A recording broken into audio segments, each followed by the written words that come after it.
Kalau aku ngajarin, aku ceritain dulu ya, strategi money managementku. Punya duit berapa? Duit nganggur, masukin ke pasar saham.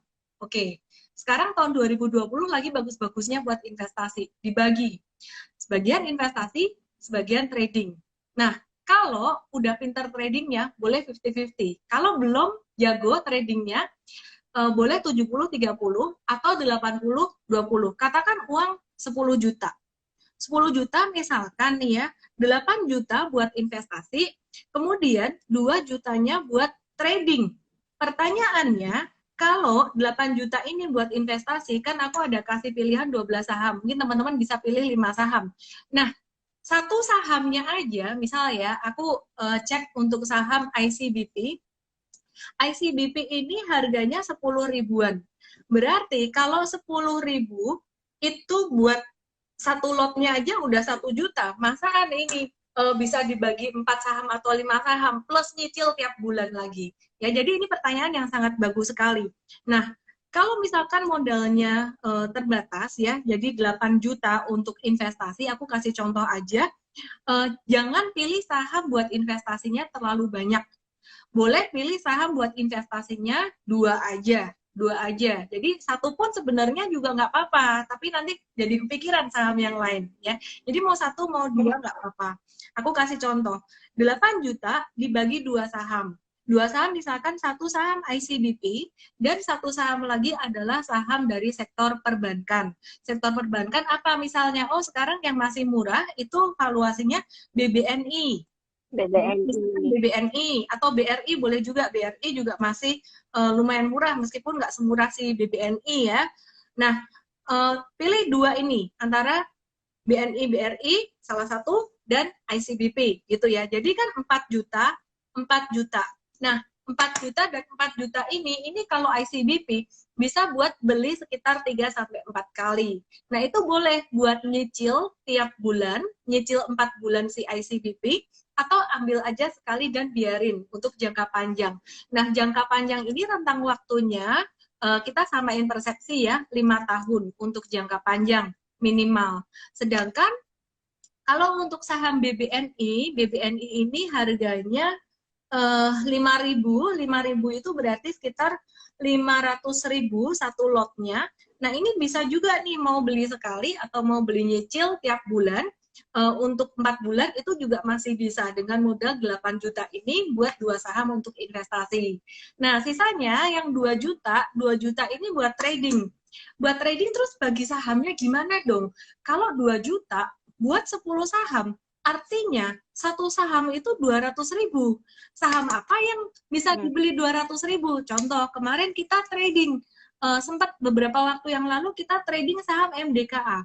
MDKA itu udah di atas Rp1.000, berarti udah mepet banget itu dapat satu lot doang gitu. Atau sempat kita trading juga saham Medco, MEDC. Medco ini harganya Rp500. 500, sekitar 500 ya, 515 ya. Berarti satu lotnya 50.000. Ya, ini berarti cuma dapat sekitaran berapa ya? 2 atau sekitaran dapat 3 sampai 4 lot aja untuk Medco. Misal kayak gitu ya. Nah, berarti kalau misalkan modalnya 1-2 juta untuk trading, itu berarti satu portofolio untuk trading itu pilihannya maksimal sekitar 5 saham ya. 5 atau 6 saham lah ya. Nah, dari situ 2 juta ini dibagi 5 saham. 2 dibagi 5 berarti berapa? 400.000 ya. 400.000. Oke, jadi 400.000 ini aku kasih contoh bisa buat beli saham apa aja. 400.000 Anda bisa dapat saham Medco sekitaran 7 lot. Terus kemudian saham apa lagi? Contoh ya. Ini disclaimer ya teman-teman ya. Disclaimer, Medco itu cukup menarik kalau buat aku. Terus aku cek lagi, misal Sril. Oh, Sril ini 228, berarti satu lotnya sekitar 22.800. Masih bisa itu. Beli Sril 400.000. Mungkin Ibu kepikiran, wah tapi ini nih, kalau misalkan bisa 10 saham kan aku bisa latihannya lebih banyak. Nggak masalah. Kalau mau 10 saham dengan modal 2 juta tadi, berarti 2 juta dibagi 10, satu saham kan 200.000. masih bisa tuh buat beli Medco, Mm. masih bisa tuh buat beli Sril ya. Nah, tapi memang lotnya lebih kecil. Nah, em, kalau saya bilang saham-saham yang buat trading ini kan bukan semuanya saham blue chip ya, kebanyakan juga saham-saham second liner. Nah, kalau saham second liner, saham-saham second liner seperti ini, dia nominalnya nggak terlalu gede. Jadi kalau buat trading masih bisa. Maka dari itu jumlah nominal yang buat trading saham itu nggak segede buat investasi pun masih bisa gerak gitu. Terus kepikir lagi nih, aku ngerti yang ditanyain, kepikir lagi nih pasti. Tapi kalau modalnya digedein kan cuannya semakin banyak gitu ya. Pasti semua orang bilang gitu. Pikiran gitu nggak Bu? Sempet nggak? Iya, iya, Iya kan? Nah, iya, bener banget. benar. Nah, kalau udah kayak gitu, itu lihat video si The Hare and the Tortoise setiap hari gitu. Jadi aku juga pernah ada pengalaman selain di saham, aku ada pernah pengalaman di bisnis juga. Aku sempat pokoknya adalah satu bisnis waktu dari tahun 2012 aku sempat buat itu ya. Terus kemudian uh, waktu itu aku nggak melakukan riset. Aku cuma pakai pakai feeling aja, perasaan, semangat.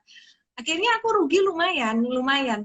Nggak gitu gede untuk pebisnis-pebisnis yang udah jago sih. Tapi waktu itu untuk seorang pebisnis pemula, angka 600 juta hilang, belum overhead-nya sekitaran 1 M hilang dan rugi waktu sekitar 2,5 atau 3 tahun, itu matters banget. Kenapa? Pelajarannya adalah aku nggak ngetes dulu. Jadi untuk segala sesuatu, untuk bisnis dan untuk trading saham, kita harus ngetes dulu. Kalau dengan uang yang 2 juta ini, masing-masing saham 400.000, ini kita bisa lolos, bisa untung. Untung itu definisinya apa sih? Untung itu bukan dinilai sehari 2 hari. Untung itu bisa dinilai dari sekitar 3 sampai 6 bulan lah, paling enggak. Ya, jadi akumulasi cuan. Portofolio itu bertumbuh enggak selama 6 bulan, portofolio itu bertumbuh nggak selama 1 tahun. Nah, dari situ baru nanti boleh tambahkan modal lagi. Dan ketika menambahkan modal juga harus ngetes nih, apakah secara mental siap nggak? Kayak dulu saya nambahin modalnya, ngawur, pakai semangat, nah jadinya ya gitu deh, jadinya bisa rugi gitu.